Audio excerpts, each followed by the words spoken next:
Not sure if I've got enough laptops here. All right, hey guys, I'm Tom the Tech Chap, and if you're after a new premium, thin and light, aka Ultrabook kind of laptop, then, well, you've clicked on the right video. These are 10 of my top picks right now, but if you think I've missed any great options, then share your recommendations in the comments below as well. And if you do enjoy the video, a like and subscribe would be lovely. Let's start with this guy, the Dell XPS 13. That was dangerous. The Dell XPS 13 Plus. I'm gonna have to move these laptops now, this is getting silly. And it's just like the regular XPS 13, but with slightly better overall specs, a bigger battery, better camera and speakers, and well, most obviously we have this crazy futuristic iRobot-esque design. What do you think? Now, not everyone is a fan of this design and the no gap keyboard, and also there is no visible edge to the touchpad. You kind of just have to, well, feel your way around, and when it stops moving the cursor, you've gone too far. We've also got this capacitive touch bar at the top for the function row, and particularly in this platinum ice color, I think it's one of the most stunning looking laptops I've ever seen. And this almost bezel-less 16:10 display is a real highlight. And there are actually 3 screen options. We get Full HD LCD non-touch, 3K OLED touch, albeit 100 nits less bright than the others, or a full 4K LCD touchscreen.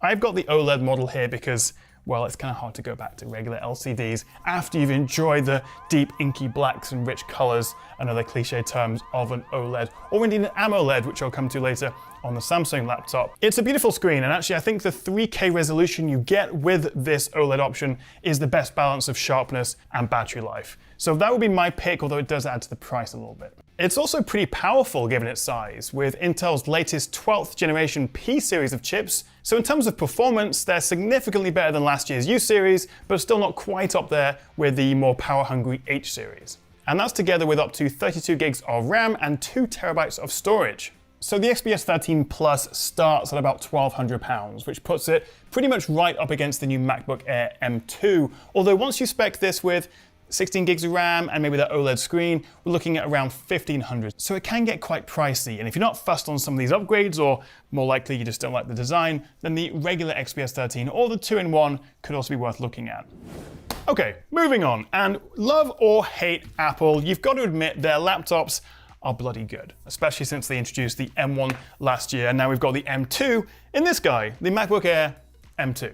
So this just came out, but it's not as revolutionary as the 2020 M1 Air, which is still on sale for about £250 less than this, and I reckon is still the better value option if you just want a good all-round MacBook. However, if you fancy a leaner, meaner, faster, and all-round better MacBook Air with its M2 chip, thinner bezels, much improved webcam, we get MagSafe, and of course, most importantly, some fancy color options.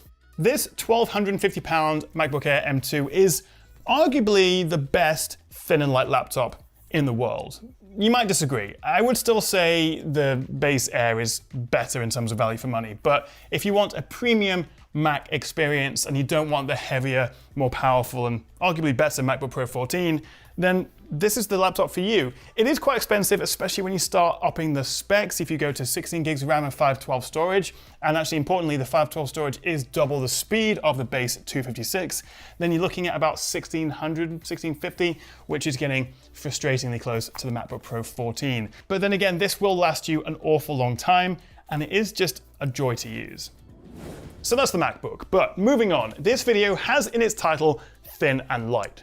Probably, I haven't written it yet. But you can't have a thin and light laptop video without including LG Gram laptops. And I've got 2 of the brand spanking new ones. We've got the 16, that one's the wrong way around, and the 17. It does also come in smaller size options, which are also cheaper, but these are the ones that LG sent for review. And actually, I think the bigger ones are kind of more interesting because the whole point of these Grams is that you can get a big screen in a thin and light form factor, which you can't really get elsewhere. I mean, just look at this, 17-inch screen, 1.35 kilograms, 16-inch, 1.2, which is lighter than the 1.24 kilogram XPS 13 Plus. And you're getting that significantly bigger screen. Now, the compromise with these has always been the material, this sort of magnesium alloy they use. It's a bit plasticky feeling, That hasn't changed much. But what has changed with these new 2022 models is we get the latest 12th generation Intel P series of chips. And so while these may not be the best looking or the most premium feeling Ultrabooks, if you're carrying it around all day and weight is really important to you, you want solid performance with the latest hardware, and also, as I say, you want the options for bigger screens, well, this could be right up your alley. Check this out as well. It's the LG View Plus. They actually sent it along with the grams here, and while there is normally a stand that you get in the box, I'm just trying to demonstrate this quickly. It is essentially an external screen that they'll give you for free if you buy one of these from LG's website. Normally it costs you about £300, $350. That is a very cool setup. I like that, and obviously it powers it through the USB-C here as well. So considering these LG grams are on the pricier side, you're definitely paying a premium for that sort of thin and lightweightness. If you can get it with this Plus View chucked in for free, then it makes it a lot more tempting. Alternatively, have a look at this, the new Samsung Galaxy Book 2 Pro. It comes in both 13 and 15-inch versions, starting at $999 or $1099 respectively here in the UK, which is not too bad at all. There are also 5G versions of this, and there's a flippy, twisty 2-in-1 Pro 360 if you need a touchscreen tablet experience. It doesn't quite beat the grams on weight for the similar size model, but it's very close. This is still one of the thinnest and lightest laptops you can buy. I've got the 15-inch model here with this gorgeous AMOLED screen, but can you guess what my one criticism is going to be?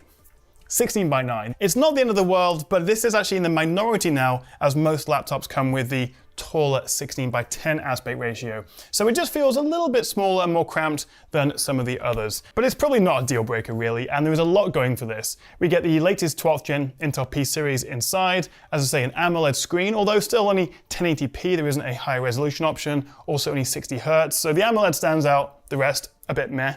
But arguably this combines the more premium aesthetic of, say, the XPS with the lightweight chassis of the Gram. And the starting price of £1,000 isn't too ridiculous. So that's the Galaxy Book 2 Pro.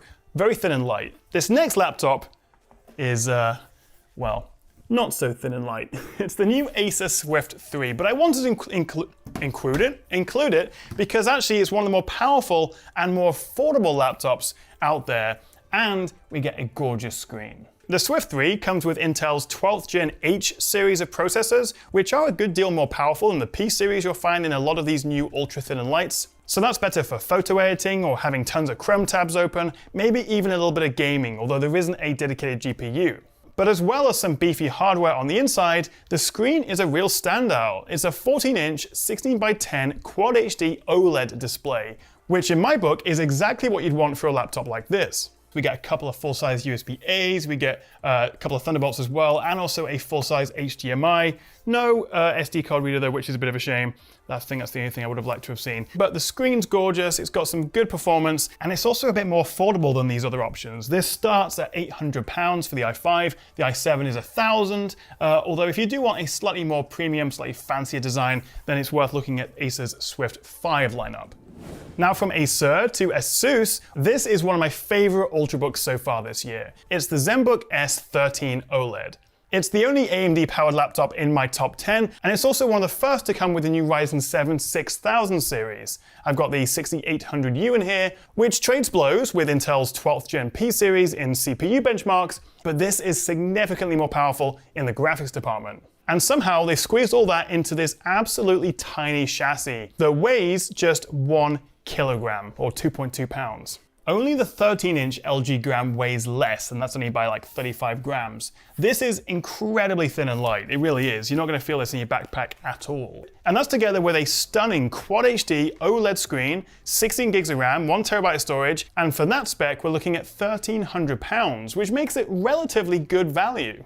I mean, I would buy it just because it's got the Star Trek communicator on it. I mean, sorry, the ASUS logo. But no, this is definitely one of the best laptops I've used this year, and I'll leave a link at the end if you want to watch my full review of this.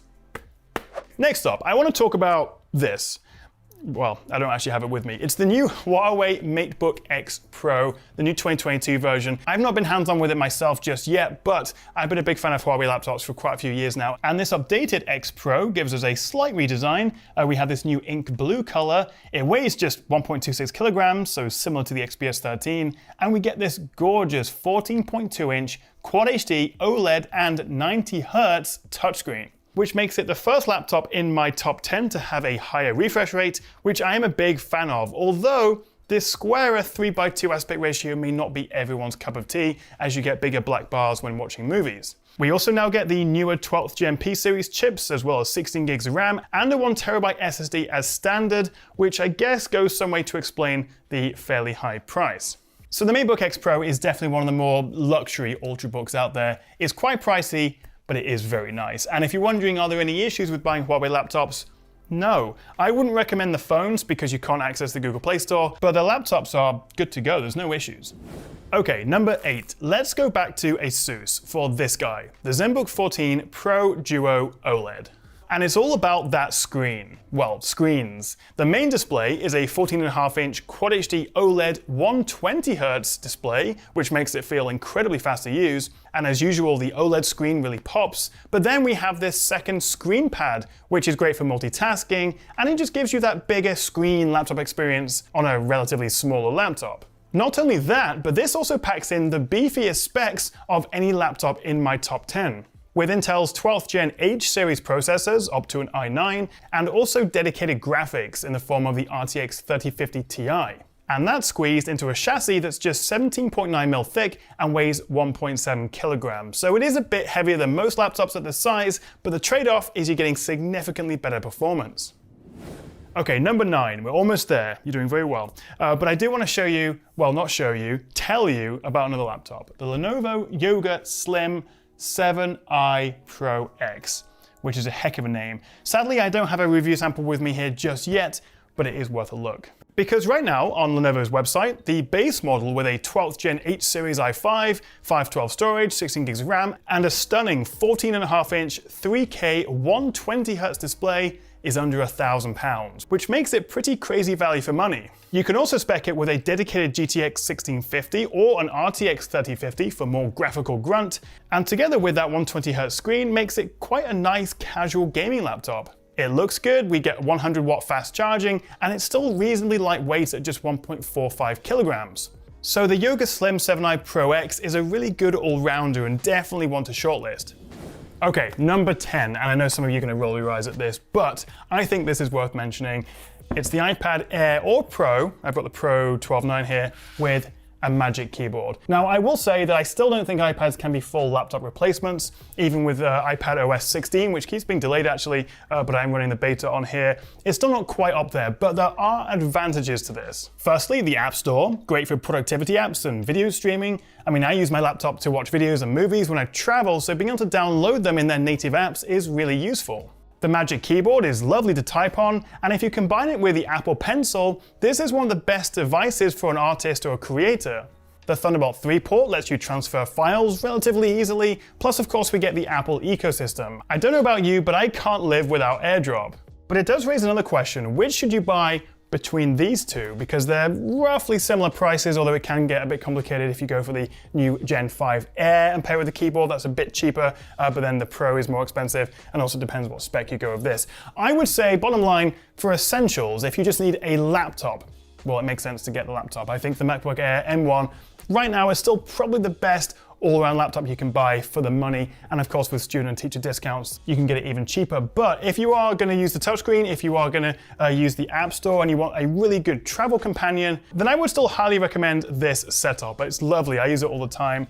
Although it is a shame that the new iPad OS 16, which I'm running the beta version of here, does add some nice new features, but still no desktop class applications. I guess that makes sense though, because people then would just stop buying this. Also bear in mind that new iPad Pros are expected probably in October or November, so if you are going to shell out over $1,000 for this CAS setup, maybe worth waiting a few weeks.